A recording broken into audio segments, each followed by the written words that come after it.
Hey, just for context, I'm reading Irreversible Damage. I've only read the intro so far. If you can't guess from the title and subtitle, leftists hate this book. I'm not one to glibly ignore the criticisms of the left. So after I'd finished the introduction, I wanted to compare what I'd read with what leftists were saying about the book, to see if there was any merit to the criticism.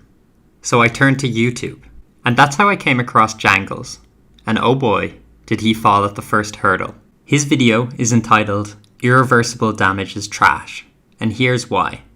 It's definitely what I was looking for. Now Jangles does go through the whole book, but as I said, I've only read the introduction, so I'll only be going over the video where he talks about the introduction.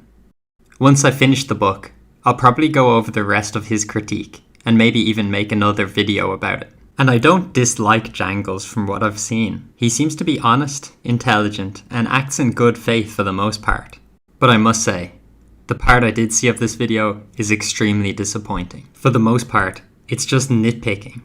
She's chosen to use the introduction of her book about how dangerous information is being spread online to your children, and how, if this is a social contagion, society perhaps can arrest it, to talk about the importance of free speech. I think he thinks this is a very good point. You can stop a social contagion by education alone.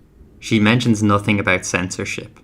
I think the word arrest is confusing our friend. To how much she loves the First Amendment. And she loves the First Amendment because it lets her misrepresent laws in order to fearmonger to idiot conservatives, which is indeed about as American as it gets. So what did she say about the California law?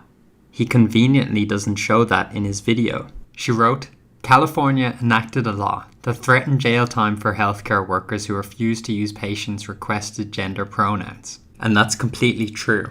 In the article he used to debunk her, they even mention that they found an element of truth.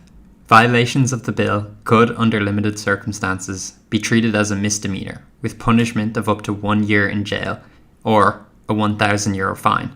I don't think he even read the article he posted. They do specify that the bar is pretty high in order to get a jail sentence. Willful and repeated violations alone wouldn't lead to a criminal persecution. Jocelyn added, they would likely be punished with a fine. There's not really much of a distinction here, because if you refuse to pay the fine, the outcome is likely jail.